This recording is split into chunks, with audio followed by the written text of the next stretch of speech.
Company చూసుకుంటూ కూర్చుంటారా?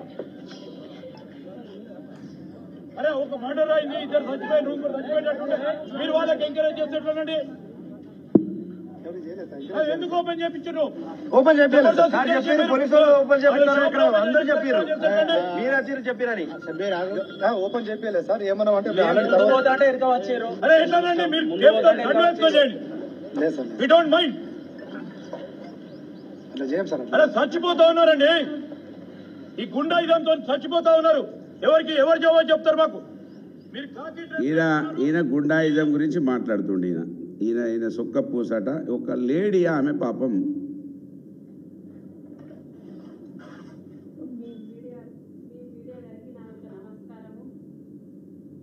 చూడడం జరిగింది.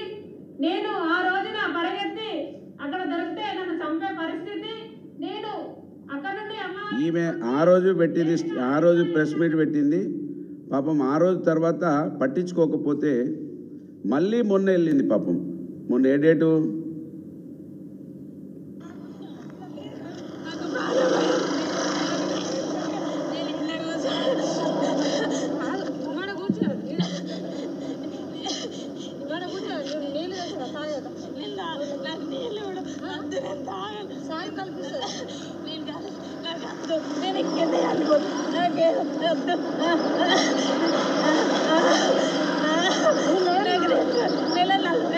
నన్ను ఎవరు పట్టించుకోవడం లేదు.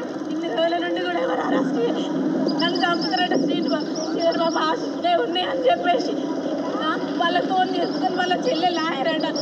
ఫైనల్ రాజు కూడా విన్నారు కదా, ఎమ్మెల్యే పేరు, ఎమ్మెల్యే తమ్ముని పేరు తీసుకొని ఆమె మాట్లాడుతూ ఉన్నది. పోలీసులను ఏ విధంగా వాడుకుంటుర్రో ఎమ్మెల్యే తమ్ముని పక్కకి ఎంత పెద్ద ఫోర్స్ ఉన్నదో చూడండి. ఎమ్మెల్యే తమ్ముని పక్కకు ఫోర్స్, మంత్రిని ఎమ్మెల్యే తమ్ముడికి పోలీస్ ఎస్కాట్లు, పోలీస్ పహారా. ఈ పహారా మధ్యలో మంత్రిని ఎమ్మెల్యే తమ్ముడు తిరుగుతూ ఉంటాడు. ఆయన రావడంతో ఆ రోజు నా మీద రౌడీ షీట్,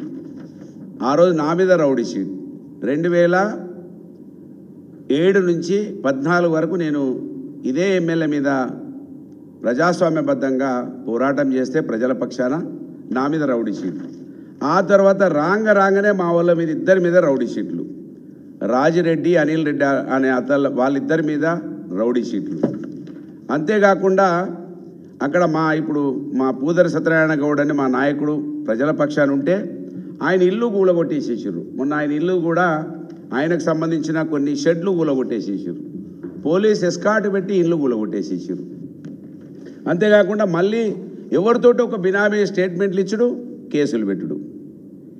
ఎవరైతే ఆడపిల్ల ఆమె పోయి నాకు కేసు పెట్టమంటే మాత్రం పెట్టరు. కానీ బీఆర్ఎస్ పార్టీ నాయకులు, బీఆర్ఎస్ పార్టీకి సంబంధించినటువంటి వ్యక్తులు వాళ్ళు ఎవరైనా ఉంటే ఒక లవ్ కేసులో పాపం ఒక అబ్బాయి లవ్ కేసులో వాళ్ళ తల్లిని కూడా జైలుకు పంపిస్తారు. వాళ్ళ తల్లిని కూడా వాళ్ళ తల్లి మా పార్టీలో ఉన్నదని, మా పార్టీలో మాకు అండగా ఉన్నదని లవ్ కేసు ఎవరైనా అబ్బాయి లవ్ చేసిన కేసులో తల్లిని జైలుకు పంపించిన చరిత్ర ఉందా?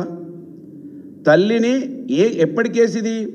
ఆ అబ్బాయి అమ్మాయి 2020లో లవ్ చేసుకున్నటువంటి కేసు, అప్పటిది తీసుకొని ఆ కేసును మొన్న జైలుకు పంపిస్తారు. అంటే ఏ విధంగా అరాచకాలు జరుగుతున్నాయో ఇవాళ మంత్రిని ఎమ్మెల్యే హైదరాబాద్ కేంద్రంగా చాలా సౌమ్యునిగా ఆ రోజు మాట్లాడండి కదా, రౌడీయిజం, గుండాయిజం. మరి అలా రౌడీయిజం లేదు, గుండాయిజం లేదు కదా.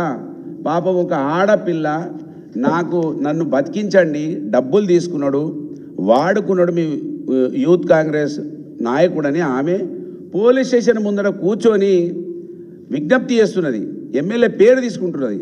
అయినా కూడా పోలీసుల నుంచి స్పందన లేదు. కనుక ఇవాళ పోలీస్ డిపార్ట్మెంట్ ఈ తెలంగాణ రాష్ట్రంలో ఎవరికి పనిచేయాలి, ఎవరికి పనిచేస్తున్నది? పోలీస్ స్టేషన్కి వెళ్తే అసలు కనీసం బీఆర్ఎస్ పార్టీ అనే పేరుతో ఎవరైనా కనబడితే వాళ్ళకి ఎంట్రన్స్ కూడా లేదు, దరఖాస్తులు కూడా తీసుకుంటలేరు.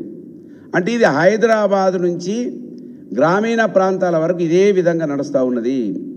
ఈ విధంగా నడిస్తే ప్రజాస్వామ్యం ఎక్కడ ఉంటుంది? అధికారం రానప్పుడు గొప్పగా మాట్లాడిండు కదా మంత్రి ఎమ్మెల్యే, ఈ ఐసుగడ్డతోటి చంపించేటువంటి వ్యక్తి.